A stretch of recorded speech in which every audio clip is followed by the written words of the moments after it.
Bene, tutto sommato paese nella normalità, come ieri, non è necessario alcun cintura di cordone sanitario, quindi siamo tranquilli. I casi sono isolati, sono 4 i contatti che sono presi in esame e quindi sono 2 badanti e i 2 vicini di casa, una badante che prestava servizio H24 e un'altra che la sostituiva nei giorni di ferie. Siamo fiduciosi e non ho alcun problema in questo senso. Non aveva altri contatti? No, perché non ha una rete familiare a paese, gli unici familiari vivono a Genova e quindi questi sono solo i contatti, sono appunto questi 4. E sono le uniche sottoposte a controlli, non ci sono stati amici? E i 2 vicini di casa che sono gli unici che frequentavano la donna e quindi sono una coppia di coniugi e quindi sono in osservazione.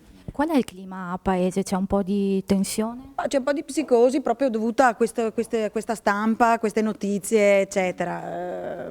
Sto cercando di tranquillizzare per quanto è possibile il cittadino perché comunque, ripeto, è tutto sotto controllo, ci affidiamo alle autorità sanitarie e ho chiesto adesso anche al prefetto se è necessario adottare misure di emergenza, ha detto assolutamente no. Quindi come tutti gli altri comuni proseguiamo e siamo in attesa. Il virus peggiore è proprio questo qui, della paura che si sta dilagando all'interno delle comunità, vedendo i bar, le attività, cioè si sta creando un danno veramente, quindi io mi auspico che possa riprendere tutto, la vita sociale normale quanto prima.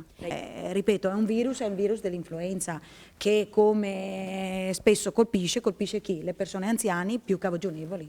Perché casi giovani, di bambini, di persone più adulte non ce ne sono state. Quindi ecco, ripeto, la signora aveva una condizione clinica fortemente compromessa e diciamo che non è una morte, a mio avviso, causata dal coronavirus, è con il coronavirus. Ha avuto contatti con il governatore Zaia sul caso? Sì, mi ha chiamato ieri sera, dando la disponibilità se c'era necessità, però ripeto, sì. Stiamo tranquilli, io sono la prima, un po' di preoccupazione c'è, però non ci spaventiamo oltremodo, ecco, tutto qua.